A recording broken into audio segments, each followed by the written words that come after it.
અમદાવાદના સેટેલાઇટમાં સ્થિત i4u global કંપનીએ યુકેના વિઝા આપવાના નામે છેતરપિંડી આચરી છે।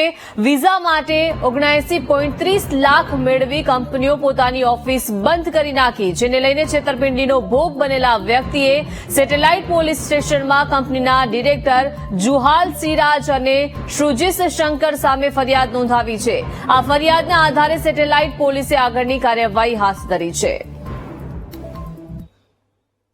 વધુ માહિતી સાથે સંવાદદાતા અનિતા જોડાઈ ગયા છે। અનિતા, યુકે જવાના વિઝા અપાવવાના નામે આ છેતરપિંડીની ઘટના બની છે, શું સમગ્ર મામલો?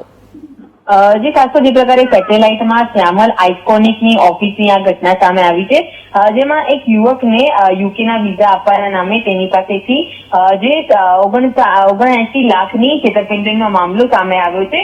આ યુવકને આજે આરોપીઓ દ્વારા જે i4u ગ્લોબલ કંપનીના જે ડિરેક્ટર છે જુહાલ સિરાજ અને શ્રુજીત શંકર નામના બે વ્યક્તિઓ આજે સેટેલાઇટની શ્યામલ આઇકોન ઓફિસમાં મળ્યા હતા અને ત્યારબાદ પોતે વિઝા કન્સલ્ટિંગની ઓફિસ ધરાવે છે અને તેને યુકે મોકલશે તેવા નામથી તેની પાસેથી ડોક્યુમેન્ટ માંગ્યા હતા અને ટુકડે તેની પાસેથી લાખો રૂપિયા પડાવ્યા હતા। પરંતુ યુવક દ્વારા જયારે યુકેના વિઝા નહીં આવતા ઓફિસે તપાસ કરવા જતા આજે ડિરેક્ટરો દ્વારા યુકેના વિઝા નહીં આપતા અને પૈસા પણ પરત નહીં ચૂકવતા આ સમગ્ર મામલો સેટેલાઇટ પોલીસ સ્ટેશન પહોંચ્યો હતો, જ્યાં હાલ તો જે યુવક જે છે તેની ફરિયાદ દાખલ કરી છે। ભાર્ગવ લીમાચા નામના આ યુવકને નોકરી આપવાના નામે તેને વિદેશ મોકલવાની પણ લાલચ આપી હતી, જેથી હાલ તો સેટેલાઇટ પોલીસે ગુનો દાખલ કરીને જે બે એજન્ટો છે તેઓની શોધખોળ શરૂ કરી છે। જી આભાર અનિતા, વિગત આપવા બદલ।